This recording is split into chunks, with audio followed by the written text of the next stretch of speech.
Hello students, कैसे हैं आप सब। मैं आशा करता हूं कि आप सब अच्छे होंगे। तो स्टूडेंट्स, आज हम पढ़ने वाले हैं क्लास 12th का पुष्पी पादपों में लैंगिक जनन। ये आपका सेकंड चैप्टर चल रहा था स्टूडेंट्स। इसमें हमने 6 लेक्चर पढ़ लिए हैं और आज ये मेरा इस चैप्टर का 7वां लेक्चर है, जिसमें हम स्टूडेंट्स पढ़ने वाले हैं कि फर्टिलाइजेशन क्या है, यानी कि निषेचन की क्रिया क्या होती है। इसको हम इस जो है लेक्चर में पढ़ने वाले हैं। तो स्टूडेंट्स, पिछले लेक्चर में हमने पढ़ा था कि पॉलिनेशन क्या है, यानी कि परागण क्या है, और मैंने स्टूडेंट्स आपको बताया था कि यह भी क्रिया प्री फर्टिलाइजेशन घटना में आती है। ठीक है स्टूडेंट्स, यानी कि वो भी क्या था कि फर्टिलाइजेशन के पहले की जो है घटना थी। ठीक है स्टूडेंट्स, तो आज जो है हम पढ़ने वाले हैं दूसरी घटना, जिसको हम कहेंगे निषेचन, यानी कि फर्टिलाइजेशन क्या है। ठीक है स्टूडेंट्स, तो इसके बारे में हम आज पढ़ने वाले हैं। तो जो भी बच्चे जो है आज नए जुड़े हैं तो वो हमारे चैनल को ट्रिपल स्टार एकेडमी बांदा को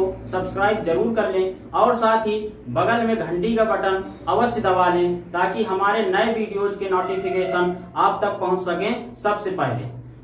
तो स्टूडेंट्स, स्टार्ट करते हैं आज का लेक्चर। देखें फर्टिलाइजेशन यानी कि निषेचन क्या है। ठीक, बगल में आपका ये चित्र बना हुआ है, तो इस चित्र के माध्यम से हम समझने का प्रयास करेंगे। ठीक है स्टूडेंट्स, तो निषेचन होने के लिए क्या होना जरूरी है? पराग स्त्री केसर संकर्षण होना बहुत जरूरी है, यानी कि जो आपका परागकण है और जो स्टिग्मा है, इन दोनों का मिलाप जरूरी है स्टूडेंट्स। ठीक, जब ये आपस में मिलेंगे तभी जो है इससे क्या होगा कि एक जो है आपका जो परागकण है तो वो जाकर फीमेल गैमेटोफाइट में यानी कि एम्ब्रियो साइट के अंदर प्रवेश करेगा स्टूडेंट्स। ठीक, हमने पिछले लेक्चर्स में बात की थी कि ये आपका बीच में एम्ब्रियो साइट होता है, यानी कि इसी को हम फीमेल गैमेटोफाइट भी कहते हैं और इसी को हम एम्ब्रियोसाइट भी कहते हैं। ठीक है स्टूडेंट्स, तो इसी को हम क्या कहते हैं? एम्ब्रियोसाइट भी कहते हैं। तो स्टूडेंट्स देखें, इस क्रिया को समझने के लिए पहले थोड़ा सा इधर बात कर लें। Male and female reproductive units के फ्यूजन को हम फर्टिलाइजेशन कहते हैं। क्या मतलब हुआ स्टूडेंट्स? नर और मादा जनन इकाइयों के संलयन को क्या कहते हैं? हम फर्टिलाइजेशन स्टूडेंट्स कहते हैं। और ये फर्टिलाइजेशन होने के लिए क्या होना चाहिए? परागकण का इसके अंदर प्रवेश होना चाहिए। तो यही स्टूडेंट्स हम समझने वाले हैं कि इसके अंदर परागकण का प्रवेश कैसे होगा। ठीक है स्टूडेंट्स, तो देखें क्या होता है कि आपको पता है कि पहले परागण की क्रिया होती है, और परागण की क्रिया में क्या होता है स्टूडेंट्स? जो ये पॉलन सैक है, ये पूरा आपका क्या है? पुंकेसर। यहां से लेकर यहां तक क्या है आपका? पुंकेसर। और पुंकेसर के 2 भाग हो गए, एंथर और फिलामेंट। तो एंथर के अंदर जो होता है उसके अंदर क्या होता है? पॉलन साइक होता है, यानी कि परागधानी होती है स्टूडेंट्स। और इन्हीं परागधानियों के अंदर बहुत सारे पॉलन ग्रेन्स भरे होते हैं। ठीक, जिसको हम सूक्ष्म बीजाणु भी कहते हैं स्टूडेंट्स। तो देखें, ये पॉलन ग्रेन क्या हुए कि इससे रिलीज हुए, यानी कि मुक्त हुए, और ये कहां पर आके पहुंचे? इस जो है स्टिग्मा में आके बैठ गए। ठीक है स्टूडेंट्स, ये देखें स्टिग्मा में बहुत सारे जो है परागकण आकर बैठे हैं, लेकिन स्टूडेंट्स एक ही परागकण जो है क्या करता है? यहां तक पहुंच पाता है, यानी कि एम्ब्रियो साइट तक एक ही परागकण पहुंच पाता है, और उसी के द्वारा फ्यूजन की क्रिया हो जाती है, यानी फर्टिलाइजेशन फिर हो जाता है स्टूडेंट्स। ठीक, जाते तो बहुत सारे हैं यहाँ पर स्टिग्मा में। तो क्या होता है कि जब स्टिग्मा जो है क्या होती है कि स्टिग्मा में आप सोच रहे होंगे कि सर ये पहचान कैसे लेती है, आइडेंटिफाई कैसे करती है कि ये जो है एक ही हमारे ही जाति का जो है परागकण है। ठीक, अगर आप सोचें कि इसमें दूसरे जो है जाति का किसी दूसरे पुष्प का जो है क्या आ जाए? परागकण आ जाए, तो वो निषेचन की क्रिया नहीं होगी। ठीक, कहने का मतलब ये है कि अगर ये जो है गुड़हल का पुष्प का जो है गुड़हल का पुष्प है, और आप सोचें कि उसमें गुलाब के जो है पुष्प के परागकण आ जाए तो उससे निषेचन हो जाए, तो ये क्रिया संभव नहीं है स्टूडेंट्स। ठीक, यानी कहने का मतलब ये क्यों होता है, कैसे ये पहचान जाती है वर्तिका कि ये अपना ही जो है परागकण है? तो ये इस प्रकार से पहचान जाती है कि इसके ऊपर एक चिपचिपा पदार्थ होता है स्टूडेंट्स। ठीक, स्टिग्मा में क्या होता है, चिपचिपा पदार्थ होता है, और इसी को हम कहते हैं रासायनिक बातचीत। क्या कहते हैं, रासायनिक बातचीत कहते हैं। और इसी रासायनिक बातचीत से क्या होता है कि ये आइडेंटिफाई करती है कि आप जो है मेरे ही परागकण हो, और आपको क्या करती है, ये इस परागकण को स्वीकार कर लेती है और उसको अंदर आने की अनुमति देती है। ठीक है स्टूडेंट्स, तो इस जो है स्टाइल के अंदर बहुत सारा जो है ये आपका पदार्थ भरा होता है। तो बहुत सारे जो परागकण हैं वो कई सारे परागकण अंदर तक पराग नली तो प्रवेश करा देते हैं, लेकिन कोई सक्सेस नहीं होता। ओनली एक जो है परागकण सक्सेस हो पाता है, जो कि यहां तक पहुंच पाता है स्टूडेंट्स। बाकी सारे क्या हो जाते हैं, नष्ट हो जाते हैं। ठीक, तो इसी के बारे में हम आज बात करने वाले हैं। तो देखें इसमें क्या होता है कि आपको इसमें दिख रहा है कि इस पॉलन सैक से ये परागकण पहुंचे। ठीक, अब देखें परागकण के अंदर हमने बात की थी कि एक आपको मैंने बताया था कि इसमें परागकण में दो आवरण होते हैं, एक को हम बाह्य चोल इंटाइन कहते हैं, सॉरी एक्जाइन, और एक को हम अंतःचोल यानी कि इंटाइन कहते हैं। ठीक है स्टूडेंट्स, तो हमने जब परागकण बनाया था तो उसमें आपको मैंने बताया था कि एक आपका क्या बनेगा, एक न्यूक्लियस जो होगा वो ट्यूब न्यूक्लियस होगा, और एक आपकी जनरेटिव सेल बन गई थी स्टूडेंट्स। ठीक, यानी कि जनन कोशिका आपकी एक बन गई थी। ठीक, आपको मैंने बताया था स्टूडेंट्स कि इसमें बहुत सारे छिद्र पाए जाते हैं। ठीक, जो आपकी एक्जाइन होती है स्टूडेंट्स उसमें बहुत सारे छिद्र होते हैं जिनको हम जनन छिद्र कहते हैं। तो स्टूडेंट्स क्या होगा कि इसी जो है जनन छिद्र से क्या होगा कि ये जो इंटाइन होगी अंदर वाली, ये इंटाइन क्या होगी, बाहर की तरफ एक पॉलन ट्यूब का निर्माण करेगी। क्या करेगी स्टूडेंट्स, पॉलन ट्यूब का निर्माण करेगी। ठीक, और इसी पराग नलिका में क्या होंगे कि ये जो आपका जनरेटिव सेल है, ये जनरेटिव सेल क्या होगा, इसमें धीरे धीरे फिसलने लगेगा, इस जो है पॉलन ट्यूब में जाने लगेगा, और क्या होगा कि ये जनरेटिव सेल जो है विभाजित होकर दो गैमीट का निर्माण कर लेगा। स्टूडेंट्स क्या कर लेगा, दो गैमीट्स का निर्माण कर लेगा, जिनको हम स्पर्म्स भी कहते हैं। ठीक, और ये जो गैमीट होंगे ये आपके मेल गैमीट होंगे। ठीक, आपको इस चित्र में दिख रहा है कि ये देखें मेल गैमीट हो गया। ठीक, दो जो है जनन कोशिकाएं, सॉरी दो जो है आपके स्पर्म्स हो गए, जो कि देखें ये पॉलन ट्यूब अंदर तक यहां तक पहुंची है। कहने का अर्थ ये है कि जो वर्तिका जितनी लंबी होगी आपकी स्टूडेंट्स, उतनी ही लंबी आपकी पॉलन ट्यूब भी वहां तक बढ़ती चली जाती है। ठीक, जितनी लंबी वर्तिका होगी उतनी ही लंबी आपकी पॉलन ट्यूब इसमें होती है स्टूडेंट्स। ठीक, तो ये पॉलन ट्यूब देखें पूरी यहां तक आई हुई है। देखें अगर बात करें हम स्टूडेंट्स वर्तिका की, तो वर्तिका भी तीन प्रकार की होती है। एक जो है खुली प्रकार की वर्तिका। ठीक, यानी कि खुली प्रकार की वर्तिका का मतलब होता है कि ये खोखली होती है अंदर से, बिल्कुल जो है एक पॉलन ट्यूब के लिए पूरा सिंपल पथ होता है, सरल पथ बिल्कुल होता है, सीधा पथ, और इसमें क्या होता है सीधे रास्ते से ये पॉलन ट्यूब चली जाती है। एक होता है स्टूडेंट्स कि आधा जो है बंद प्रकार का आप कह सकते हैं वर्तिका। ठीक, यानी कि उसमें क्या होता है स्टूडेंट्स कि कुछ जो है बीच बीच में क्या होते हैं कि उसमें ऊतक पाए जाते हैं, और वो ऊतक जो होते हैं तो वो क्या करते हैं, इसमें थोड़ा सा बाधा उत्पन्न करते हैं, जो पॉलन ट्यूब होती है उसके मार्ग में बाधा उत्पन्न करते हैं। स्टूडेंट्स अगर हम बात करें, एक होती है पूरी तरह से बंद जो है पॉलन ट्यूब, तो उसको हम ठोस पॉलन ट्यूब कहते हैं। जैसे धतूरा की बात करें हम, ठीक, धतूरा जो पौधा होता है उसकी अगर हम बात करें तो उसमें स्टूडेंट्स क्या होता है, जो पॉलन ट्यूब होती है वो बंद प्रकार की होती है।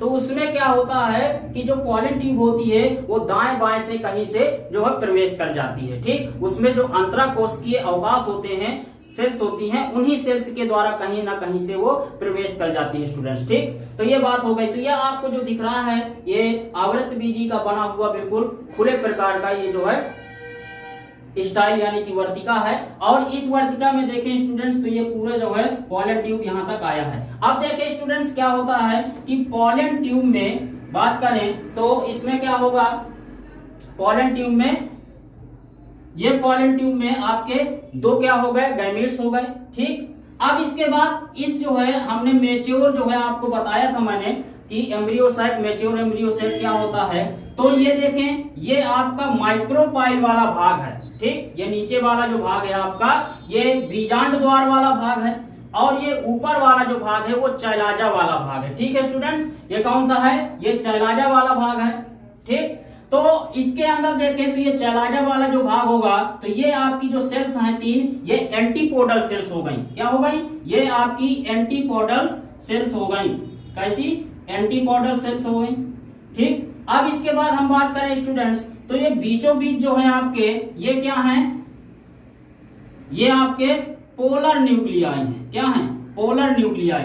ठीक, इसके बाद स्टूडेंट्स देखें तो इसमें एक आपका क्या होगा, एग सेल होती है, एक एग सेल जो कि कैसी होगी, एन। इसके बाद स्टूडेंट्स ये दो जो आपकी हैं सिनर्जिस्ट हैं, यानी कि सहायक कोशिकाएं। तो देखें स्टूडेंट्स ये आपका एन है और ये जो मेल गैमीट्स हैं ये भी क्या है दोनों, ये भी दोनों कैसे हैं, एन एन, यानी कि दोनों कैसे हैं स्टूडेंट्स, अगुणित। ठीक, अब इसके बाद देखें कि ये जो एन होगा, एक जो है आपका ये मेल गैमीट, ये क्या करेगा, इसके अंदर प्रवेश कर जाएगा। यानी कि जो ये सहायक कोशिकाएं सिनर्जिट्स होती हैं, ये क्या करती हैं, ये पॉलन ट्यूब को जगह पास देती हैं, यानी कि पास करने के लिए अपने यहां से अंदर तक प्रवेश करने की जगह देती हैं। ठीक है स्टूडेंट्स, तो ये क्या हो गए कि सहायक कोशिकाएं थोड़ा सा ऐसे फैलती हैं और ये जो आपकी पॉलन ट्यूब है ये अंदर तक प्रवेश कर जाती है स्टूडेंट्स। ठीक, जैसे ही प्रवेश करेगी स्टूडेंट्स तो एक जो है इसके अंदर जो मेल गैमीट्स हैं वो रिलीज हो जाएंगे और एक मेल गैमीट्स क्या होगा कि इस एग सेल से संलयित हो जाएगा। ठीक, एक सेल आपकी क्या है, एन है, मेल गैमीट क्या है, एक एन, यानी कि क्या हो जाएगा, एक जो है आपका मेल गैमीट और एक सेल दोनों संलयित हो जाएंगे तो क्या बन जाएगा स्टूडेंट्स, 2n। ठीक, जो जाइगोट बनेगा तो वो क्या हो जाएगा, 2n हो जाएगा। लेकिन अब आप सोच रहे होंगे कि स्टूडेंट्स एक जो आपका ये गैमीट बचा ये कहां जाएगा। ठीक, तो मैंने आपको मेच्योर जब बताया था जो है आपको एम्ब्रियो साइट, तो उसमें पोलर जो न्यूक्लियाई हैं स्टूडेंट्स आपके, ये दोनों आपस में मिलकर एक आपका 2n न्यूक्लियस बना लेते हैं। क्या बना लिया था स्टूडेंट्स, एक 2n न्यूक्लियस आपका तैयार हो गया था। ठीक है स्टूडेंट्स, तो अब देखें कि इसमें एक मेल गैमीट आपका ये बचा हुआ है n, तो ये मेल गैमीट क्या होगा, इस 2n के साथ जुड़ जाएगा, यानी कि इस 2n न्यूक्लियस वाले के साथ में जुड़ जाएगा स्टूडेंट्स, और ये क्या हो जाएगा, 3n, क्या हो जाएगा, 3n। ठीक, यानी कि त्रिगुणित ये जो है आपका हो जाएगा और जो आपका जाइगोट होगा वो क्या होगा, 2n होगा। ठीक है स्टूडेंट्स, तो बात समझ में आई है कैसे किस प्रकार से होता है, यानी कि जो आपका एग सेल है उसके साथ एक मेल गैमीट फ्यूज कर जाएगा और जो आपका 2n होता है, पहले से जो द्वितीयक जो है आपका केंद्रक उपस्थित होता है एम्ब्रियो साइट में, उसमें क्या होगा, एक मेल गैमीट जो बचा हुआ है शेष वाला, तो वो क्या होगा, उसके साथ क्या हो जाएगा, संलयित यानी फ्यूज हो जाएगा और दोनों वो क्या होंगे, 3n बना लेंगे, त्रिगुणित, और जो पहले वाला था वो क्या होगा, द्विगुणित बन जाएगा। ठीक है स्टूडेंट्स, तो बात समझ में आई। तो आगे इसी को हम क्या कहते हैं स्टूडेंट्स, द्विनिषेचन, इसी को हम डबल फर्टिलाइजेशन कहते हैं, यानी कि आपका एक 2n भी बन रहा है। ठीक, तो इसको हम कहेंगे जाइगोट, लेकिन जो आपका 3n बन रहा है, क्या बन रहा है, 3n बन रहा है, तो इसको हम भ्रूण कोष कहते हैं। क्या कहते हैं स्टूडेंट्स, भ्रूण कोष कहते हैं। और ये भ्रूण कोष क्या होता है, ये आगे जो है आपके जो एम्ब्रियो है, यानी कि जो भ्रूण बनेगा उस भ्रूण को क्या करता है स्टूडेंट्स, पोषण प्रदान करता है। क्या करता है, पोषण प्रदान करता है। ठीक, और इसका एक और भी काम है जो कि हम अगले लेक्चर में अभी पढ़ेंगे। ठीक, 3n का मतलब क्या है, तो इसको अभी पढ़ेंगे या तो फिर अगले लेक्चर में पढ़ेंगे, वीडियो लंबा होने लगेगा तो अगले लेक्चर में पढ़ेंगे। तो ये आपका स्टूडेंट्स बन गया जो है जाइगोट और इसी से भ्रूण का निर्माण होगा। ठीक है, अब देखिए यहां तक आपको ये बात समझ में आई पूरी। ठीक है, तो अब देखिए हमने जो है क्या पढ़ लिया, ये पढ़ लिया पराग कण का वर्तिकाग्र पर ये अंकुरण पढ़ लिया, ये जो अंकुरण है जर्मिनेशन ये हो रहा है। ठीक, इसी को हम अंकुरण कहते हैं स्टूडेंट्स। ठीक है, तो ये सारी बातें हमने पढ़ ली और यहीं पर मैंने आपको निषेचन भी बता दिया। क्या बता दिया, निषेचन यानी कि द्विनिषेचन। क्या बता दिया, द्विनिषेचन भी बता दिया। तो स्टूडेंट्स देखें, द्विनिषेचन यानी कि डबल फर्टिलाइजेशन भी आपने यहीं पर समझ लिया है। ठीक, यानी कि स्टूडेंट्स आपको मैंने बताया कि जो मेल गैमीट होंगे वो दो होते हैं और दोनों कैसे होते हैं स्टूडेंट्स, अगुणित होते हैं। ठीक, तो ये अगुणित जो होंगे तो एक किसके साथ, आपका एक सेल के साथ संयोग कर जाएगा और एक जो होगा वो किसके साथ, 2n यानी कि द्वितीय केंद्रक के साथ जो है क्या कर लेगा, फ्यूज कर जाएगा स्टूडेंट्स। ठीक, यानी कहने का मतलब फिर आपने इधर पर देखा कि जो ये सिनर्जिड सेल्स हैं और एंटीपोडल सेल्स हैं तो ये फिर कहाँ जाती हैं, तो ये स्टूडेंट्स क्या होती हैं, फिर जब भ्रूण का निर्माण होने लगता है तो ये नष्ट हो जाती हैं, ये सेल्स क्या हो जाती हैं स्टूडेंट्स, नष्ट हो जाती हैं। अब देखें स्टूडेंट्स द्विनिषेचन का मतलब क्या है, तो द्विनिषेचन का मतलब यही है स्टूडेंट्स कि जो दोनों मेल गैमीट्स हैं वो दोनों जो है फ्यूजन में यानी कि फर्टिलाइजेशन में स्टूडेंट्स भाग लेते हैं और इसी को हम द्विनिषेचन कहते हैं यानी कि डबल फर्टिलाइजेशन कहते हैं स्टूडेंट्स। आप देख रहे हैं कि इसमें दो बार निषेचन हो रहा है। ठीक, एक आपका एक सेल के साथ निषेचन हो रहा है और एक आपका द्वितीय केंद्रक के साथ निषेचन हो रहा है। कहने का मतलब यह है कि जो एक सेल के साथ निषेचन हो रहा है स्टूडेंट्स उसको हम ट्रू फर्टिलाइजेशन कहते हैं यानी कि सत्य निषेचन कहते हैं। ठीक, लेकिन जो आपका द्वितीय केंद्रक के साथ निषेचन हो रहा है उसको हम स्टूडेंट्स कहते हैं ट्रिपल फ्यूजन। ठीक, कहने का मतलब यह है कि अगर इसको ऐसे हम समझें ट्रू फर्टिलाइजेशन बराबर, ठीक, यानी कि ट्रू फर्टिलाइजेशन बराबर क्या हो जाएगा, आपका egg cell plus first male gamete,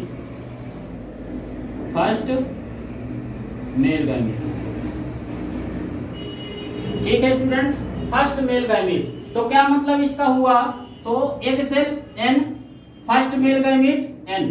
ठीक, क्या हो जाएंगे स्टूडेंट्स ये आपस में 2n और इसी को हम क्या कहेंगे, जाइगोट। क्या कहेंगे स्टूडेंट्स, जाइगोट। ठीक, आगे चल के ये किसका निर्माण करेगा, भ्रूण का, किसका, भ्रूण का यानी कि एम्ब्रियो का स्टूडेंट्स। तो अगर हम बात करें ट्रिपल फ्यूजन की तो इसमें देखिए स्टूडेंट्स क्या हो जाएगा, आपका सेकेंडरी यानी कि द्वितीयक सेकेंडरी न्यूक्लियस जो कि कैसा है स्टूडेंट्स, 2n है पहले से आप द्विगुणित, प्लस इसमें सेकंड वाला जो बचा आपका मेल गैमीट वो आपका इसमें पहुंच जाएगा। तो ये क्या हो जाएगा स्टूडेंट्स, n है तो बराबर कितना हो जाएगा, 3n। ठीक है स्टूडेंट्स, और ये जो 3n होगा ये स्टूडेंट्स क्या होगा, प्राइमरी एंडोस्पर्म।